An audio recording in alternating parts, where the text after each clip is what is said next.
ngasi aigi channel pujirakliba maitai funga wari asigi mami lukrak amasung tampak laitum.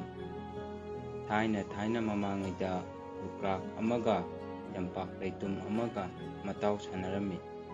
Makoi ani matau sanaba matamda lukrak asina tampak laitum asida hairami. Itaw nangna nungsit siraklaba matamda aigi ithakta paithoktanaba nanbiyu aduga aina nong suraklaba matamda nangonda chotanaba jage. Asumna hainaduna nungsit siraklaba matamda tampak laitum asina lukrak aduda paithokhidanaba nalli aduga nong suraklaba matamda lukrak aduda tampak laitum adubu nong chotanaba kupi. Asum tawduna makoi ani amana amagi mateng pangnaduna nungsinana matam sangna laiminarakle. Asumna matam khara laiminaraklaba matungda nongmadi makoi ani asi lamkoirusi haiduna lamkoiba laklami.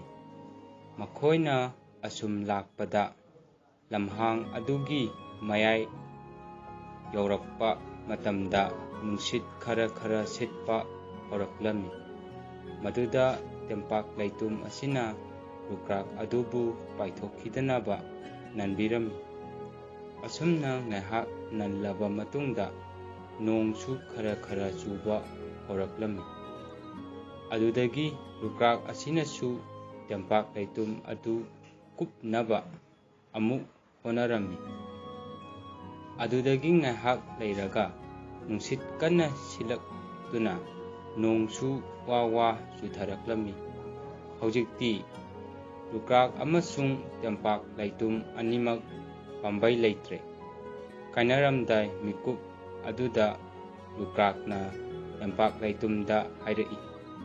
Itaw pambai leitre aikoi ani mikup asidagi amuk hanna unararoiko.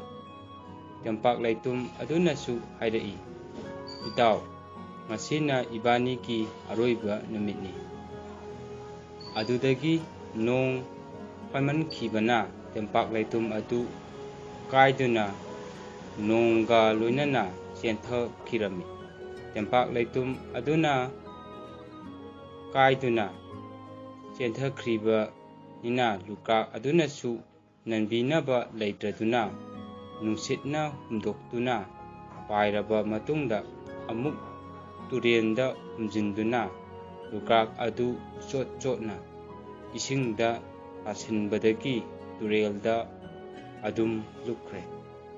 Aibong panbada leiriba achachatta kudimak asi amana amagi mateng pangnaraba matamda nungaina hingminai adubu khanghaudaba khudongthiba ama lakpa matamdadi phana kanna honadunasu amana amabu kanba amde.